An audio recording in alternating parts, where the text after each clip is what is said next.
جب وہ ان کے علاوہ کچھ کر ہی نہیں سکے ہوں گے. فتاوی رضویہ آپ کے جو کچھ فتاوی جات جمع کیے جا سکے، اب سارا کچھ تو جمع ہی نہیں ہو سکا نا. ایک ایک وقت میں 500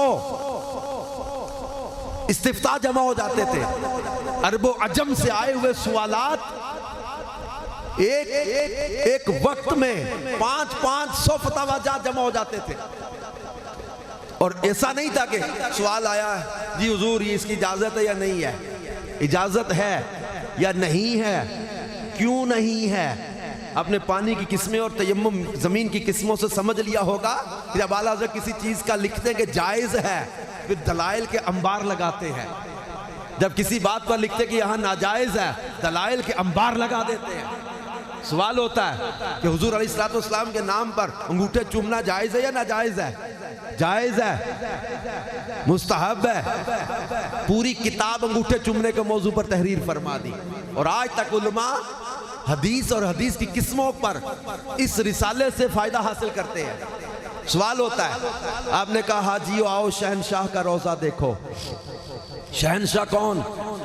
پوری کتاب تحریر فرما دی. حضور علیہ السلام کے والدین مسلمان ہیں یا نہیں؟ پوری کتاب حضور علیہ السلام کے والدین کے ایمان کے موضوع پر تحریر فرما دی. حضور صلی اللہ علیہ وسلم کی سلطنت، پوری کتاب حضور علیہ السلام کی سلطنت کے موضوع پر تحریر فرما دی. قرآن پاک، احادیث مبارکہ، اعلیٰ حضرت کی تحقیق تھی، ریسرچ تھی، جو اعلیٰ حضرت کا جو وہ اللہ کا آپ پر کرم تھا. اعلیٰ حضرت پر تو فتاوی جات کو دیکھیں تو لگتا ہے 22,000 صفحات ہیں فتاوی رضویہ کے جو فتوے جمع ہو سکے، جو کتابی شکل میں آئے ہیں. فتاوی افریقہ اس کے علاوہ ہے، احکام شریعت اس کے علاوہ ہے، اور کتابیں اس کے علاوہ ہیں، تحریریں اس کے علاوہ ہیں، تصانیف اس کے علاوہ ہیں. تو یوں آپ کو ایسے مفتی اتنا بڑا کام تھا کہ لگتا کچھ اور کیا ہی نہیں ہوگا. بطور مصنف یوں دیکھیں تو بعض علماء کہتے ہیں کہ اعلیٰ حضرت کی جو چھپ سکی جو نہیں چھپ سکی وہ تمام تر کتابیں تحریریں اگر جمع کریں تو اعلیٰ حضرت کی زندگی کے ایام پر تقسیم کر دیں تو 56 صفحات ڈیلی کی تحریر بنتی ہے. اکثر سر درد اور بخار کے ساتھ آپ نے وقت گزارا ہے. اور پھر تحریر میں دیکھ کے تو لگتا ہے کہ تصنیف کے علاوہ کچھ اور کیا ہی نہیں ہوگا. آپ کے وظائف کو پڑھیں تو یوں لگتا ہے کہ سارا دن نماز پڑھ کے اس کے بعد تسبیح لے کے ہاتھ میں وظائف ہی پڑھتے رہتے ہوں گے. علم توقیت میں آپ کی ریسرچ کو پڑھیں تو انسانی عقل دنگ رہ جاتی ہے. اس دور میں آپ نے علم توقیت پر اتنا تحقیقی کام کیا ہے.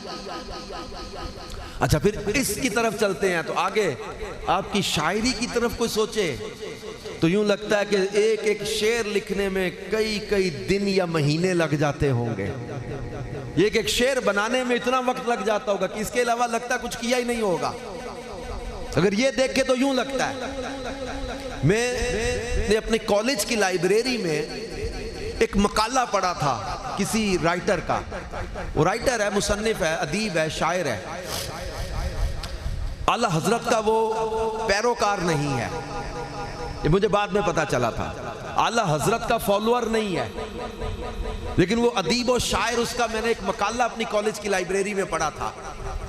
اس نے وہاں لکھے تھے کچھ چیزیں اور دیکھا میں نے امام احمد رضا کی شاعری کو پڑھا ہے اور وہ کہتا ہے مجھے جو یاد آ رہے ہیں جملے، اس کا خلاصہ یہ وہ کہتا ہے کہ ایک شعر احمد رضا خان کا میں نے پڑھا ہے اور میرا دل مان ہی نہیں رہا کہ یہ زمین پر بیٹھے کسی انسان نے لکھا ہوا ہے. اتنی بڑی سوچ، اتنی اعلیٰ سوچ، اتنا اعلیٰ تصور و تخیل. How it is possible؟ یعنی وہ ایک تصوراتی بات کر رہا ہے کہ دل ماننے کو تیار نہیں ہو رہا کہ زمین پر چلنے والا کوئی بندہ بھی اتنا اعلیٰ سوچ سکتا ہے.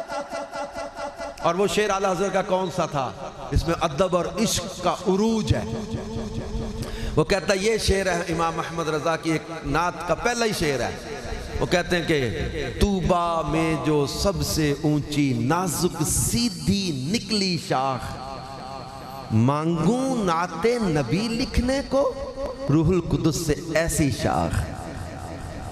کیا کہہ رہے ہیں؟ طوبہ جنت کا سب سے اعلیٰ درخت، اس کی بھی سب سے اونچی اور اس کی بھی سب سے پیاری اور سب سے سیدھی شاخ یعنی ٹہنی کیا کرنی ہے؟ اس کا قلم بنانا ہے. قلم بنا کے کیا کرنا ہے؟